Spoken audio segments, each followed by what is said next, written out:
there was an understanding in 2017 that we could resist the abnormal, right? We could resist Donald Trump, and that if that was successful, politics might snap back, right? You would have a Joe Biden on one side, and then, to use just a name, a Mitt Romney on the other, right? You would restore back, and so the resistance was all that was necessary. You just had to resist that. The fact is, there's no snapping back.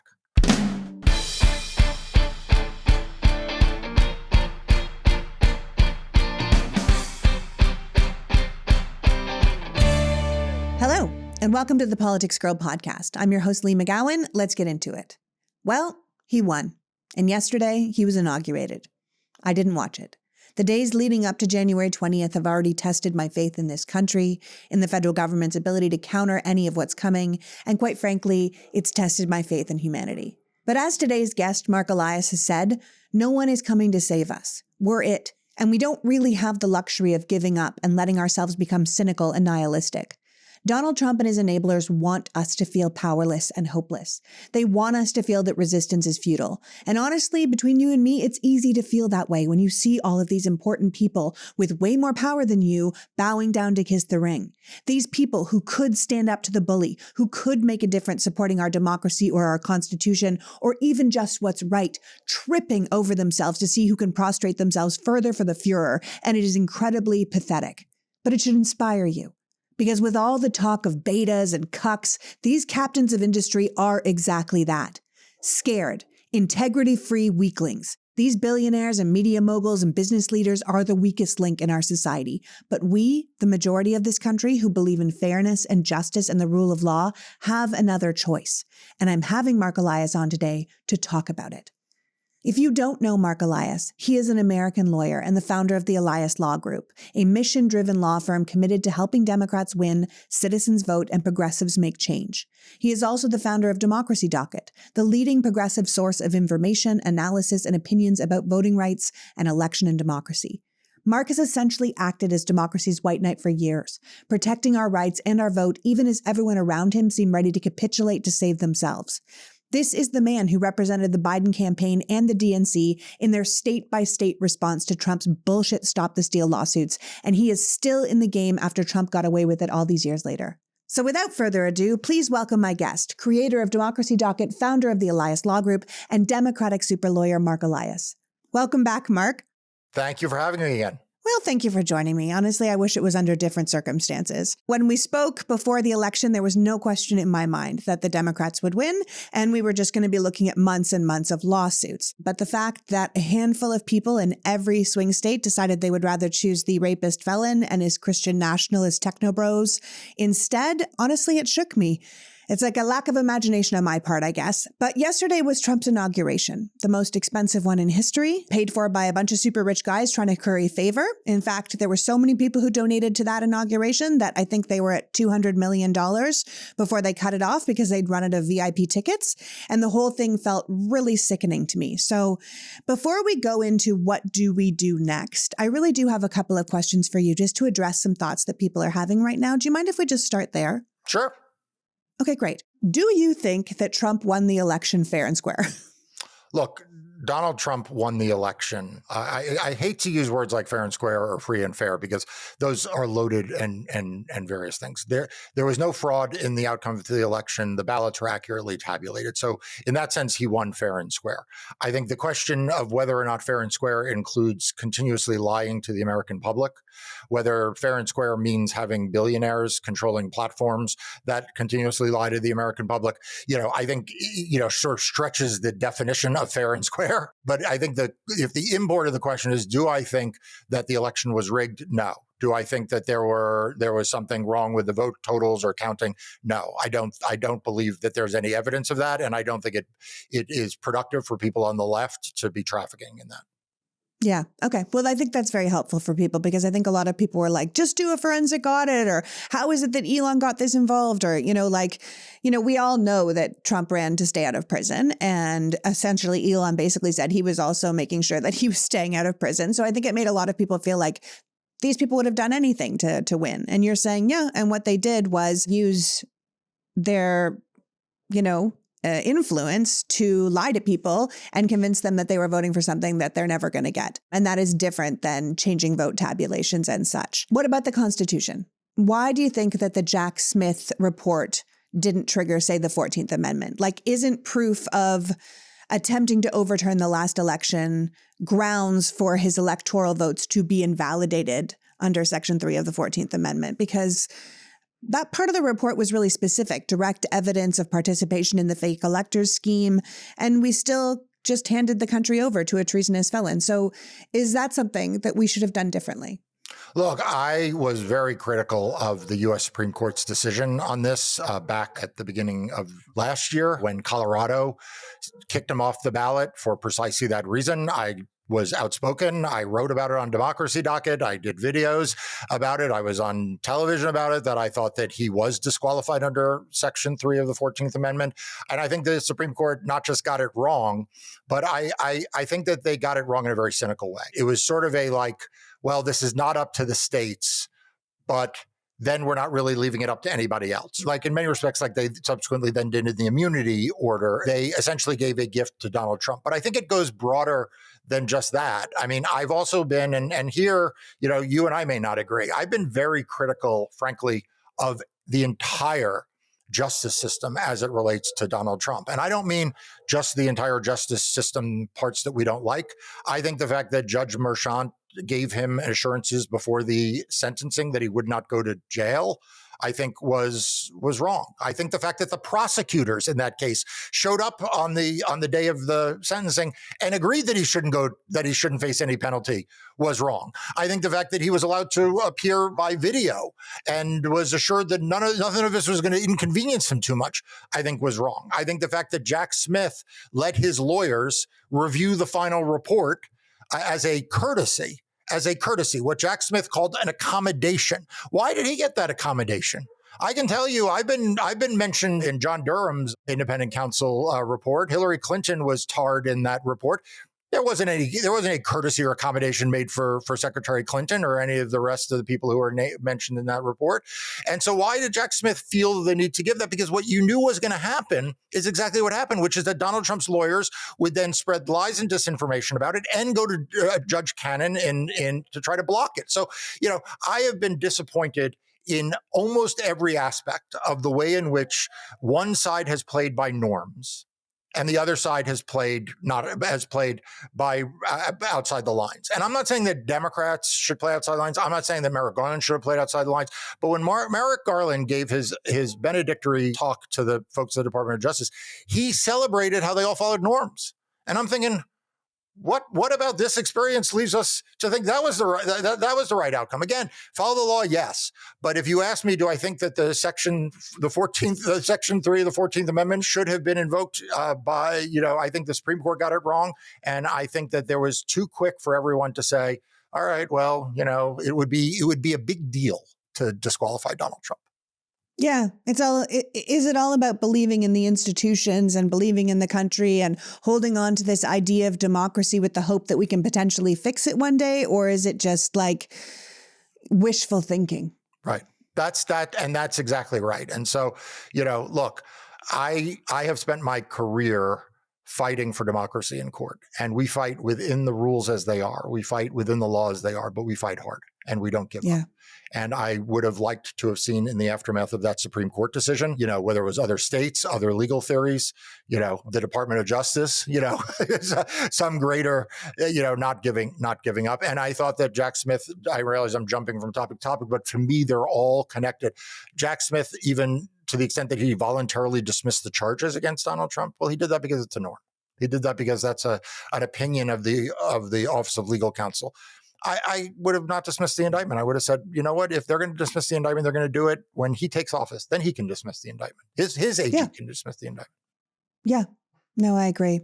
I think this is why people think Democrats bring a knife to a gunfight. You know, why they think that we are honestly weaklings. And I think it makes us look like weaklings. It's not that you have to play outside the rules, but you certainly have to use every single weapon. And I don't think it's fair to say that Democrats are weaklings. This is where I do part company, because with people who say that, like, look at my litigation. Look at the things I've done for Democrats. Yeah, you're not a weakling. I get it. Look at Nancy Pelosi. I don't think anyone's going to say Nancy Pelosi is a weakling. I think if you look at how Hakeem Jeffries and Chuck Schumer are according themselves, I don't think you'd say they're weaklings. And certainly, if you look at your governor in California, or Gavin Newsom, he's standing up against Trump. J.B. Pritzker in Illinois is standing against Trump. So I don't know that it's fair to say that it is all Democrats. I think that there is a divide within the Democratic Party and among progressives about how much what we really need to focus on is the outcomes for the American people versus the process and the sort of institutions. And the fact is that Donald Trump is a menace for democracy. And what happened yesterday with the swearing in is bad for everyone in America, including, by the way, a lot of his voters and those of us who could have fought harder. I ask myself every day, is there more I could have done? And we should I all be ask asking myself ourselves that every day too. Every single day I say that. I'm like, I failed the, and we can't think like that. We have to kind of come back every day. It just makes me think of the article you wrote for Democracy Docket that's called We're on Our Own, right? So will you talk to me about your thoughts writing that piece? Because I feel like most of us who believe in democracy and fairness and the rule of law are feeling a struggle with keep fighting and demoralization, right? And I think that's a very lonely feeling. And so would you talk to me about what you meant when you said we're all on our own? Yeah. So look, I think we have seen the utter collapse of three very important institutions for American government and American democracy. Number one, we have seen the utter collapse of the business community, which, whether you like big business or don't like big business, whether you like with this industry or not, one of the truths is that we have counted on business leaders and corporate leaders to view democracy and rule of law as good for business and therefore be strong supporters of it. Instead, what we have seen is them fly their private jets to Mar-a-Lago to see who can bow deeper, who can bend their knee more, and who can make themselves more pathetically subservient to Donald Trump and be part of his court jesters. So we have seen the utter collapse of the business community, which is really problematic. Number two, we have seen, frankly, the retreat of many parts, not all, but many parts of the legacy media. One of the reasons why the work that you are doing is so important. I mean, it was important before the election. I told everyone to subscribe to all of your channels before the election, but now it's more than like a preference. Now it's an essential, because the fact is, it is not just the Washington Post. It is not just CNN. It is not just certain hosts on certain broadcast, on certain networks that will go unnamed. It is a wholesale retreat of the legacy media from being entities that view themselves as pro-democracy. They're not largely pro-democracy. What it turns out is that they're owned by the same billionaire class or the same multinational corporations that are bending their knee for other reasons. And so if you own a rocket company and you sell things on the internet and you want to be able to sell those things to the government, and you also own a newspaper, well, the newspaper is expendable, right? And so it is critical that people reframe their thinking about the media. Right now, you have more freedom. I said this on a podcast, on an episode with Brian Tyler Cohen that went somewhat viral. Right now, I can say on your show, fuck Donald Trump. You could say fuck Donald Trump. And the fact is, the big titans of industry, they can't say that. And the owners of legacy media, they can't say that. And so the fact is, we have seen the collapse of legacy media as a watchdog and a sentinel for democracy, and that's a big deal. And then the third one is the Republican Party. I'm a partisan Democrat. I've been a partisan Democrat, but you need to have a strong two-party system in order for democracy to work. And right now, there is no second party. The Republican Party is just a personalist party of Donald Trump. There is nothing else. Donald Trump chooses the speaker. Donald Trump tells the speaker which members of leadership to fire. Donald Trump tells John Thune who he's going to send for nominations. He's going to expect every Republican to vote to confirm them, which, by the way, they will. And so, the collapse of the Republican Party is sort of the third leg of undercutting the democracy. So that's when I say we feel alone. We feel alone because we counted on corporate America. We counted on leadership in civil society. We counted on the media to stand with us. And we thought there would be elements of the Republican Party that would at least put speed bumps in place. And none of those are there. Lee, it's you and me and your listeners. It's you and me and your viewers. It's a handful of others and some Democratic leaders, like I said, some governors, some members of Congress and the House and the Senate, but we are largely on our own, but we cannot back down. Yeah. I think what we have to remember, and you've said this too, that it's not a small group who believe in these things that we believe. You know, there's tens of millions of people who voted for Kamala Harris, who believed in hope and joy and the future of democratic America to help the regular people in America. The fact that that didn't translate to the voters doesn't mean that those people aren't there and they don't believe in those things.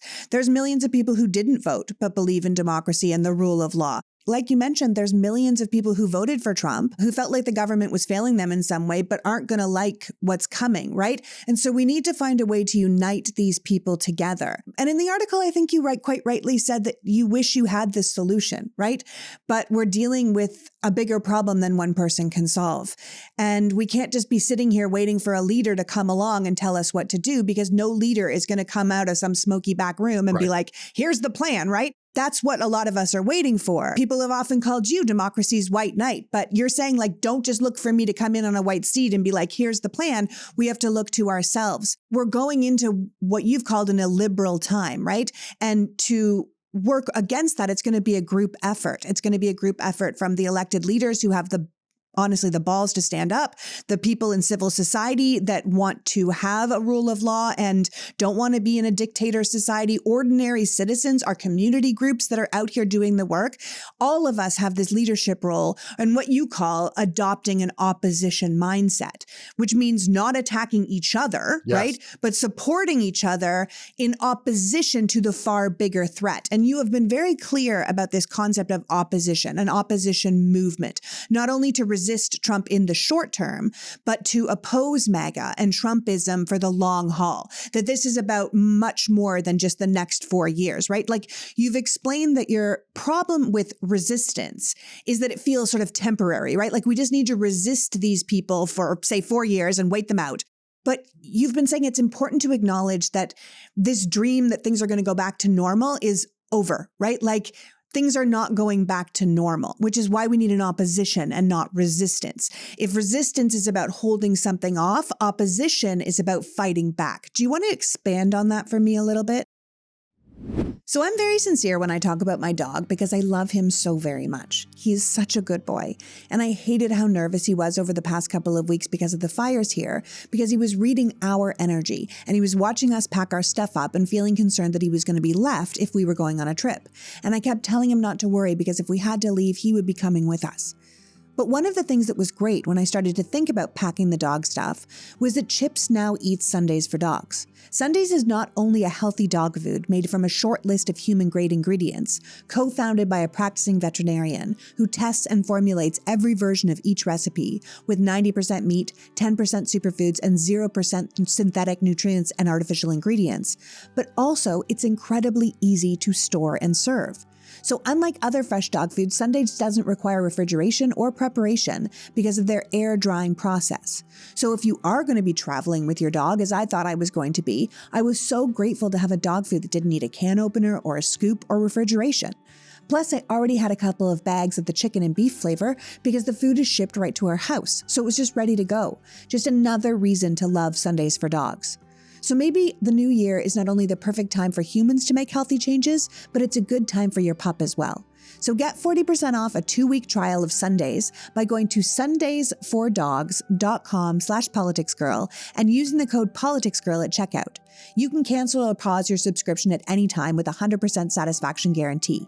That is sundaysfordoggs.com/politicsgirl or use the code politicsgirl at checkout. Their food really is fantastic. I wouldn't steer you wrong when it comes to our doggos. This episode of the Politics Girl podcast is brought to you by Wild Grain.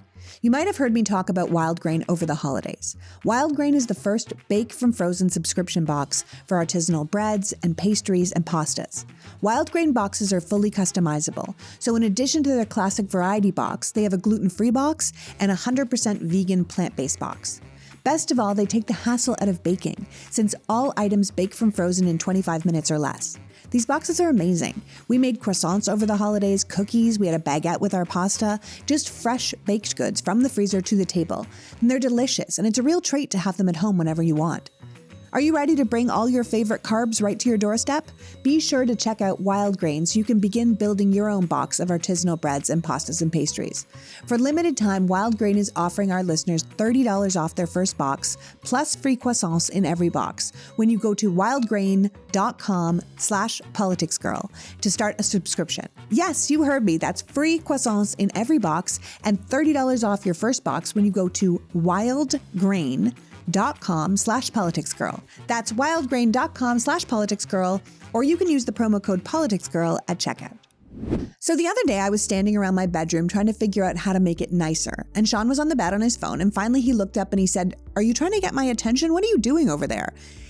And here's the thing. I was turning in circles and talking to myself a little bit, so I get why he was confused.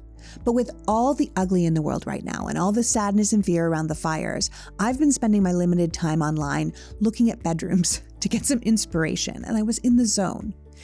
The thing that really needs attention in my room are the blinds, which is why I'm happy to tell you about 3-Day Blinds, which are the leading manufacturer of custom window treatments in the US, who make upgrading your blinds and shades and shutters and drapery easy breezy and painless. If you're not handy, that's no problem. Their team handles all the heavy lifting, design, measurements, installation, and you just sit back and get your upgraded windows. You want help deciding what fits best in your home? Their professional design consultants, each with over 10 years of experience, will guide you to the perfect solution from the comfort of your home. Plus, they'll give you a free, no-obligation quote the same day. Right now, you can get a buy one, get one 50% off deal on custom window treatments. So whether you're looking for modern motorized blinds that sync with your smart home, or chic Roman shades that tie a room together, or like me, you're just looking to upgrade something a little better than you chose, say, 20 years ago, 3-Day Blinds have thousands of options for every style and budget. Right now, get quality window treatments that fit your budget with 3-Day Blinds. Head to 3dayblinds.com/politicsgirl for their buy one, get one 50% off deal on custom blinds, shades, shutters, and drapery. For a free, no charge, no obligation consultation, just head to 3dayblinds.com/politicsgirl. One last time, that's buy one, get one 50% off when you head to the number 3dayblinds.com/politicsgirl. Make your windows work for you. It's 2025. It might be time for an upgrade. If resistance is about holding something off, opposition is about fighting back. Do you want to expand on that for me a little bit? Yeah, I really do, because I think this is, to me, the most important concept right now that people in the center and center left and left need to understand and embrace. There was an understanding in 2017 that we could resist the abnormal, right? We could resist Donald Trump, and that if that was successful, politics might snap back, right? You would have a Joe Biden on one side, and then, to use just a name, a Mitt Romney on the other, right? You would restore back, and so the resistance was all that was necessary. You just had to resist that. The fact is, there's no snapping back. And it's not just because Donald Trump won again, and he won by a very small margin. I'm not into the whole mandate thing, but it's part of what I was saying about the Republican Party. The Republican Party doesn't wish to go back to Mitt Romney. There is no Mitt Romney Republican Party constituency left. And so when it's not Donald Trump, it'll be J.D. Vance, or it'll be, by the way, Don Jr., right? It'll be someone in that ilk. And so we on the left, we need to understand that we need to build an opposition movement to that. It is not that if we just hold off bad things, we'll all go back to normal. We need to understand we are in a new paradigm. We are in a new reality. And so what we need to do is to build an opposition that, number one, can win elections. And one of the things about winning elections is that we need to prioritize winning elections. And that means not having purity tests. It means, I have no tolerance for people on the left going after people in the center left. I have no tolerance for people in the center left going after people on the left. If you are trying to pin blame for what happened or what might happen on another Democrat, then you are missing the point.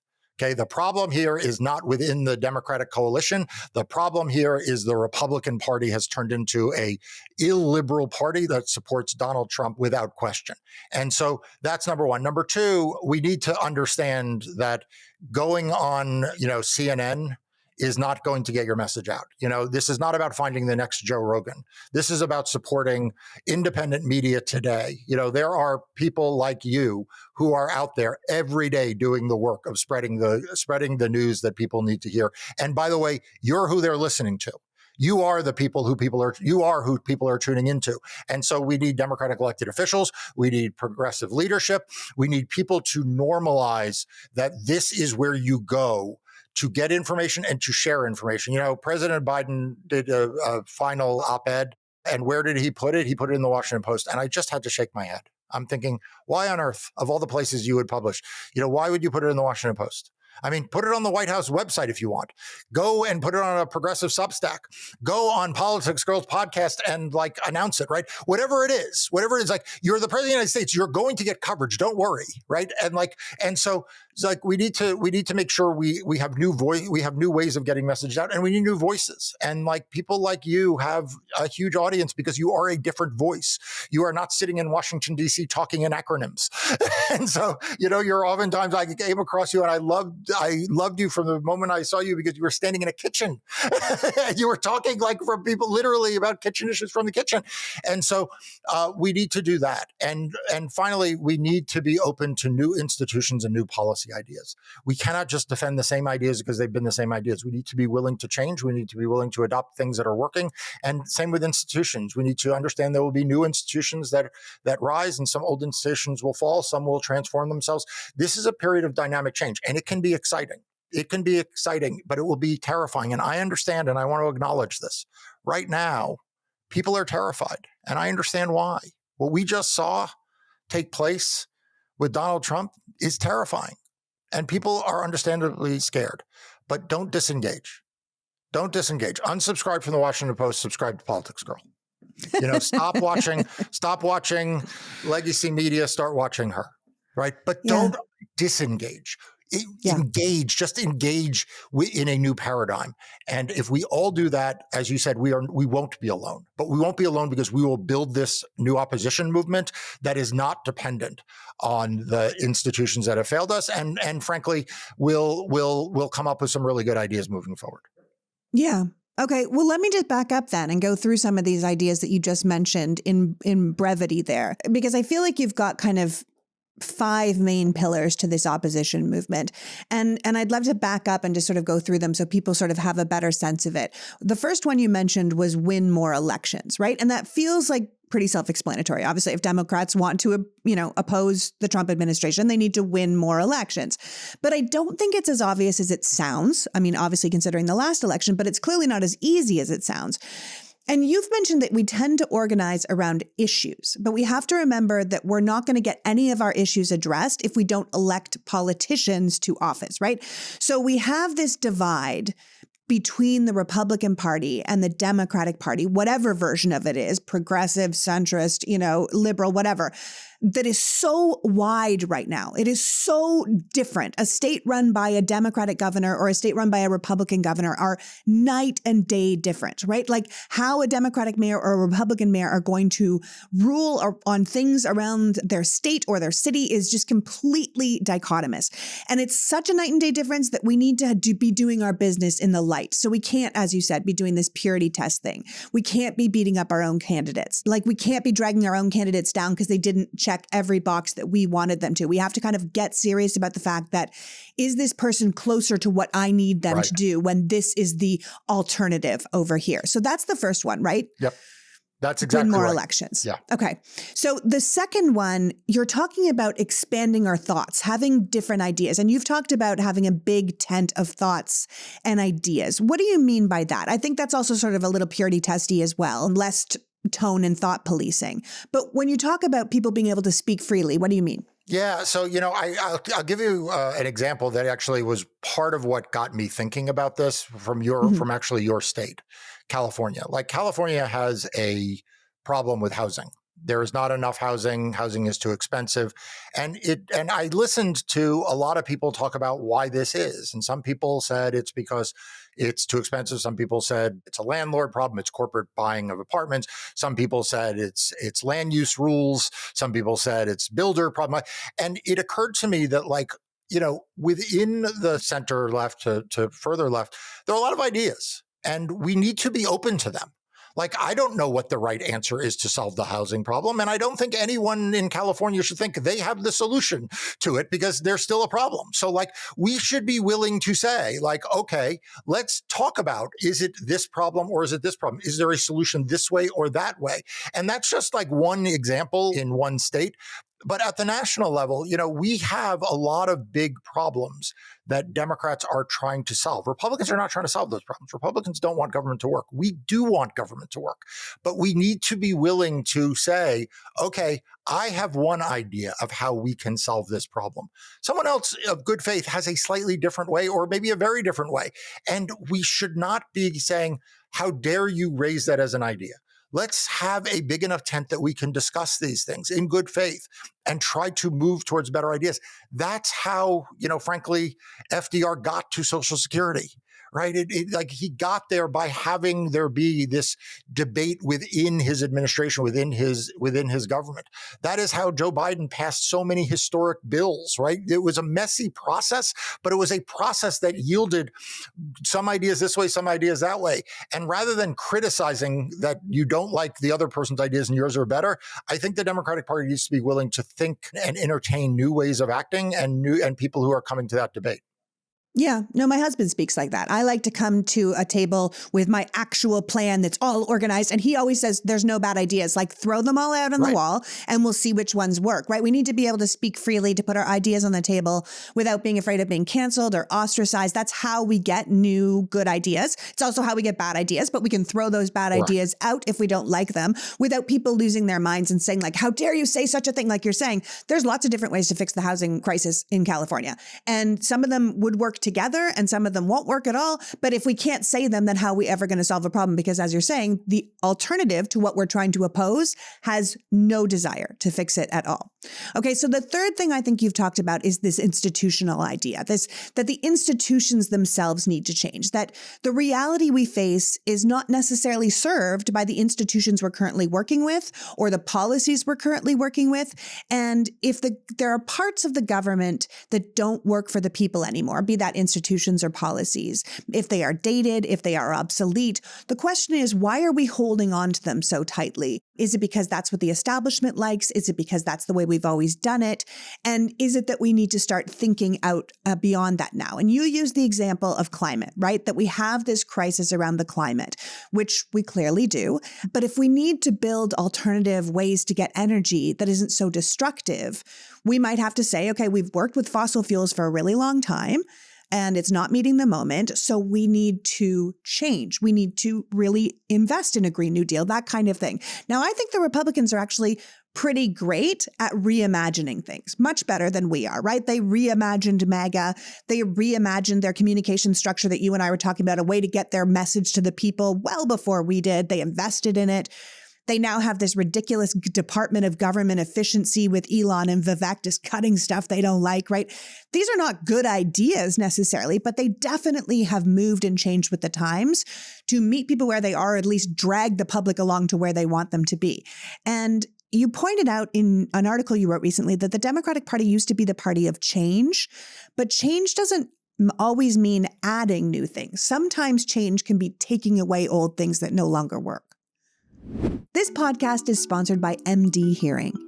MD Hearing makes high-quality, easy-to-use rechargeable hearing aids with exceptional sound quality personalized to your hearing profile that cost a fraction of what typical hearing aids cost.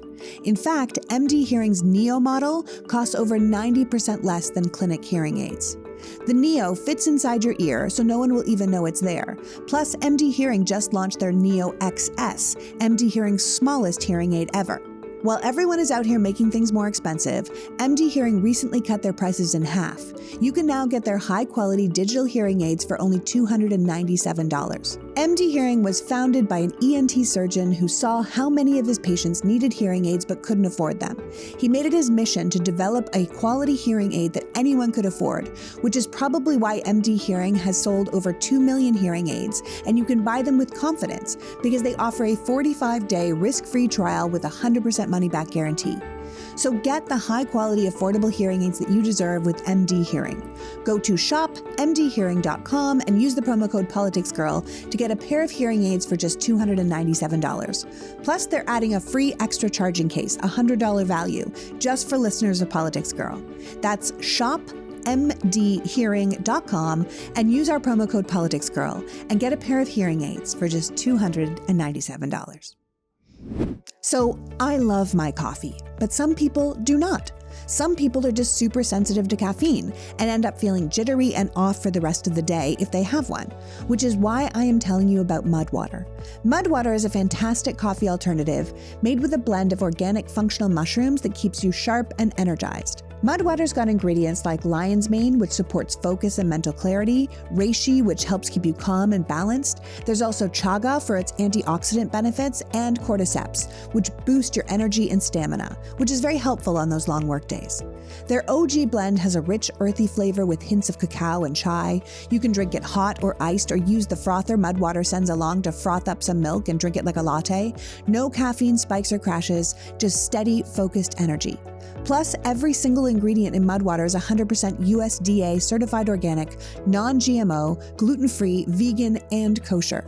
There's no sugar or artificial sweeteners, so it's just a clean, natural source of energy that doesn't mess with your system. Ready to make the switch to cleaner energy? Head to mudwater.com and grab your starter kit today. Right now, our listeners get an exclusive deal up to 43% off your entire order, plus free shipping and a free rechargeable frother when you use the code PoliticsGirl. That's right, 43% off with the code PoliticsGirl at mudwtr.com/politicsgirl. And after your purchase, they'll ask you how you found them. Please support the show and let them know we sent you. Keep your energy natural and refreshing all year long with Mud Water, because life's too short for anything less than clean, delicious energy. But change doesn't always mean adding new things. Sometimes change can be taking away old things that no longer work. Yeah, that's exactly right. And, look, this has been a hallmark of successful Democratic politics for years, that we were the party of change. I mean, Barack Obama ran on a campaign of hope and change. And change doesn't just mean adding. Change means changing. It sometimes means subtracting. It sometimes means altering. And we need to do that. We need to be more outcome focused. The fact is, at the end of the day, to use my example in California, what people need is more housing. It is not about what institution exists in the California government. It's whether or not that institution is helping them build more housing. And, Bill Clinton came into office in the early 1990s, and Al Gore actually headed an effort to reinvent government, which involved exactly this.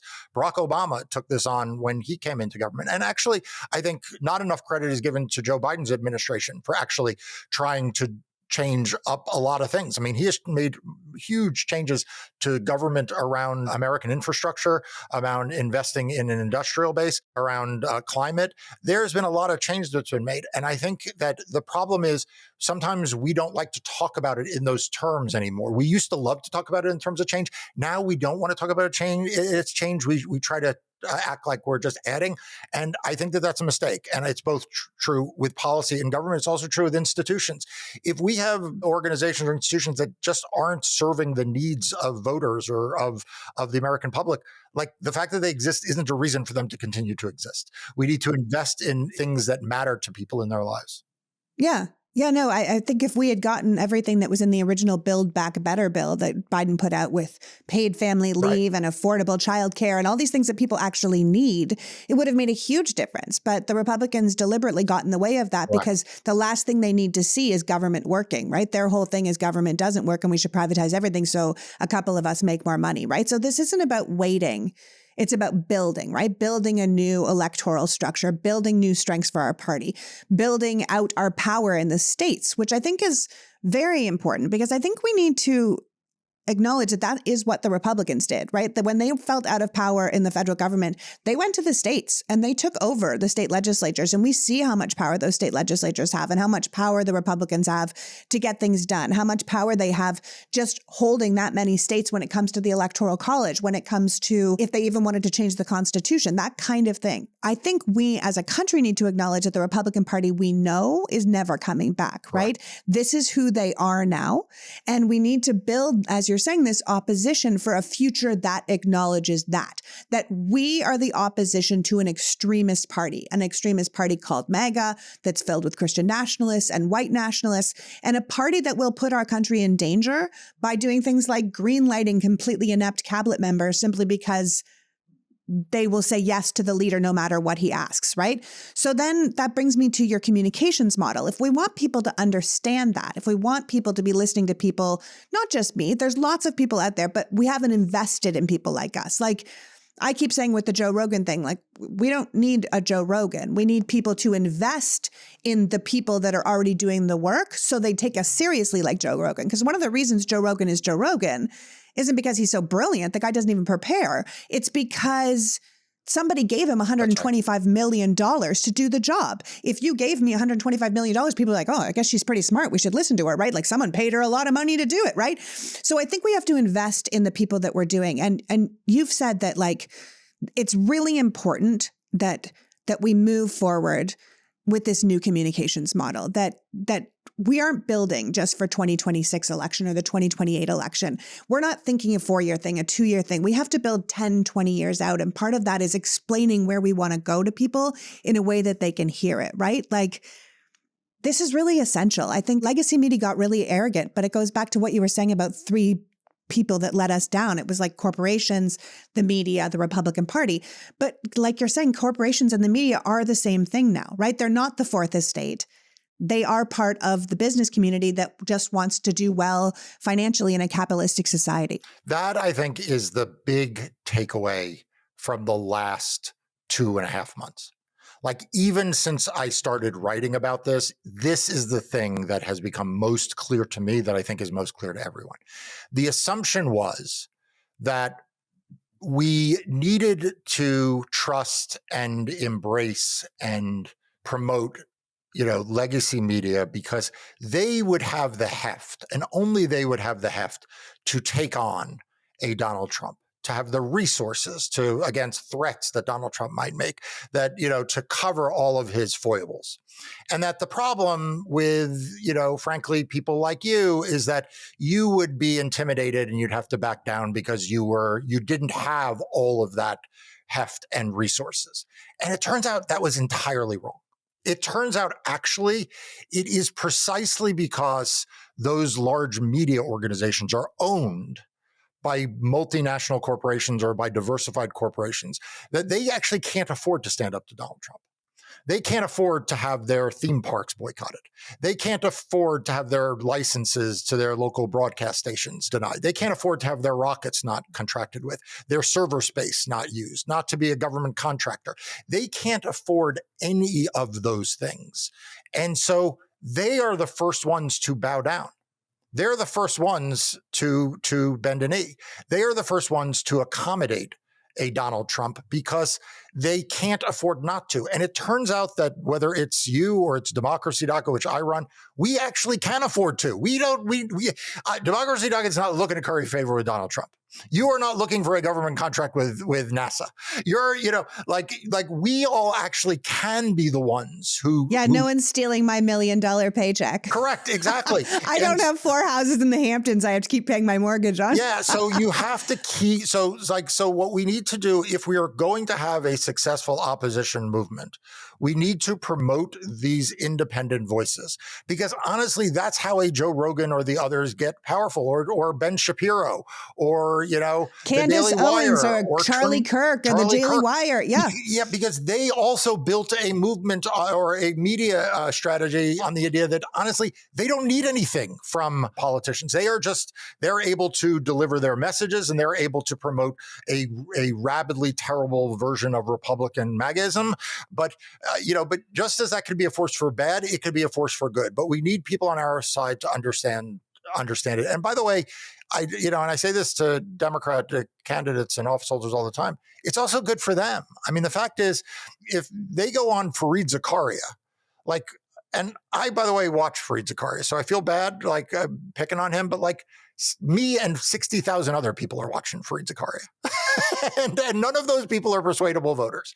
And none of those people are getting, anything that's going to engage them in volunteerism or excited about candidates. Whereas if they go on your show or they read Democracy Docket, they get good news, they get good information, they get accurate, what's going on in the world, but they also get a little bit more. They get inspiration about why it is this fight matters to them. And so, I just think that this is an essential part of of building a new opposition. Yeah. Plus, we have like 4 to 10 times the audience. Correct. That's where the people are. And that's the biggest thing. Yeah. So listen, finally, you've said the Democrats shouldn't be afraid to use the courts to oppose Trump. And I agree with this. But I think I need you to expand on it, because for a lot of us, with the Supreme Court the way it is, I think a lot of people are feeling like the courts are lost to us. Yeah, the courts are not lost to us. Look, we rightfully all celebrated that one of Joe Biden's legacies was appointing a record number of federal judges. Okay, he did. And here's what I want everyone to understand, is that the U.S. Supreme Court is not our friend. There is no question about that. The U.S. Supreme Court, though, only hears between 60 and 70 cases a year. There are millions of lawsuits filed every year. There are hundreds of thousands that go up to the federal courts, to the courts of appeals. And Joe Biden his legacy will be, among other things, having changed the nature and the complexion of a lot of those courts, both literally and figuratively. And so the truth is, when we fight in court, we have been winning. In this last election, Republicans engaged in efforts to try to subvert the election and to suppress the vote, and we sued and we won. They tried to gerrymander, and the fact is, as we are recording this, there is a African-American member of Congress from Alabama that exists solely because of a lawsuit that was brought and was won. For the first time since the Civil Rights Act, there are now 2 African-Americans representing the voters in the state of Alabama. And that's the result of court victories. And so we cannot give up on the courts. Republicans are going to control the executive branch. They control both houses of Congress. We cannot give up on the federal courts. And also there are great state courts around this country. Look at my law firm and we reinstated drop boxes in Wisconsin due to the bringing case that went up to the Wisconsin State Supreme Court. So please don't give up on the courts, but we have to be willing to use them, and we have to be willing to use them aggressively. Donald Trump already has done some terrible things just in the short time that he has been reelected president through executive action. I know he wasn't even in power yet, and he was getting people to do what he wanted. Those executive orders are now being challenged in court by lawyers who are going to try to protect immigration, try to protect people who are being targeted, the federal workforce. And so we cannot give up on the courts. Yeah. But also, like you said, the Republicans and the right wing, they use every legal tool available to them. We have to stop acting like little good boys and girls who don't want to rock the boat when the other side is drilling holes in the hull of our ship, right? Like, we have to stop doing that. We're not going to give up on the idea that we can win in court, because we can win in court. But we do need to acknowledge that the Supreme Court is deeply compromised. We have to look to the lower court system and the amount of justices and judges that Joe Biden was able to get in, because it doesn't mean we can't fight in the judiciary. I mean, ultimately, you've said that we're dealing a lot right now with anticipatory obedience, or what Timothy Snyder calls obeying in advance, right? Just people and leaders and institutions bowing down to this wannabe dictator before they're even asked. You were saying at the beginning of this episode, these people that would otherwise be strutting around America telling us they're the most important people in the country crumbled at the first sign of pressure, right? They're getting in their private jets. They're going down to Mar-a-Lago. They're telling Donald Trump what a very special boy he is, right? We can't do that. Like, you and I and everyone else out here that isn't waiting for our, a contract, our government contract. We're currently, as you said, more powerful than Elon Musk and Jeff Bezos and Mark Zuckerberg, because we're free to say, this is fucking wrong and you're an asshole and we're not doing this way.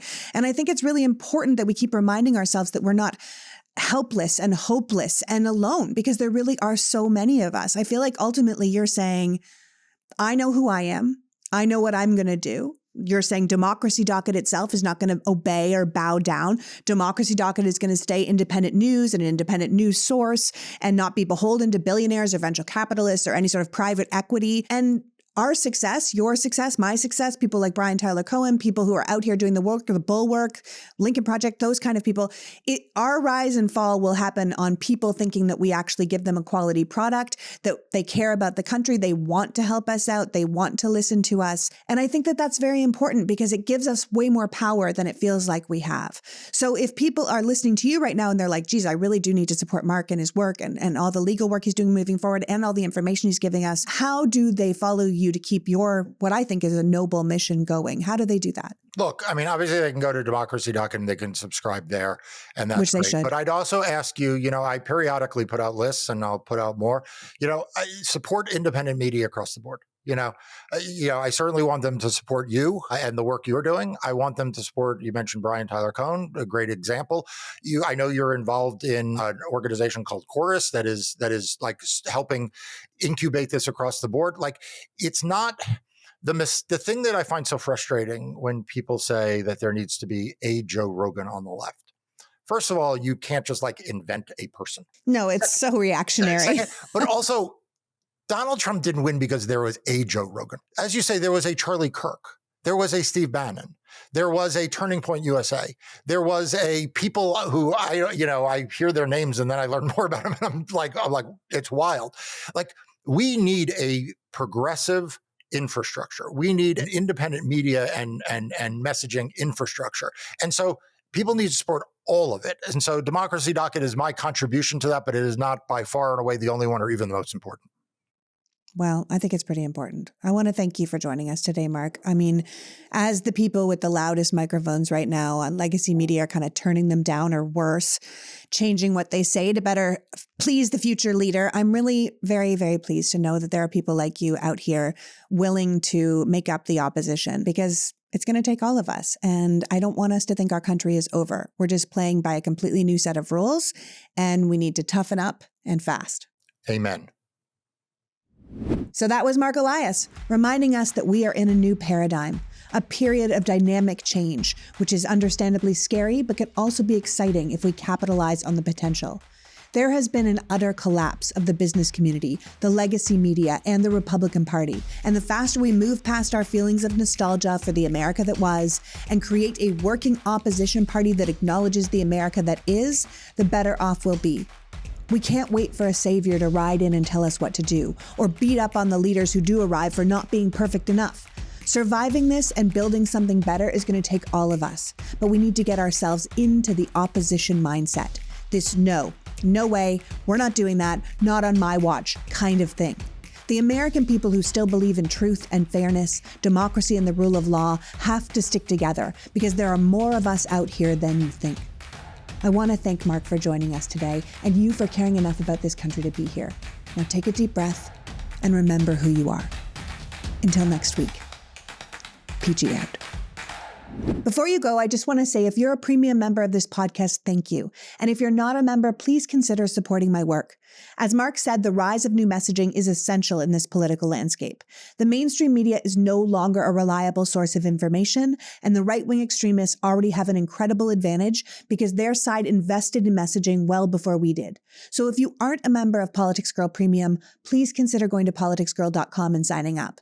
The beauty of supporting me is that you will get this podcast ad-free, along with all of my short rants sent directly to your inbox. So even if my work is silenced on social media, you will still get access to the truth. There is a link to sign up in the bio of this episode, but also at politicsgirl.com. And as always, please like and share this podcast so we can grow our audience to reach more people who seek the truth amongst the lies. Thank you again for all your time and support. The Politics Girl podcast is written and performed by me, Lee McGowan, in partnership with the Midas Media Network, and produced and edited by Happy Warrior Entertainment. All rights reserved.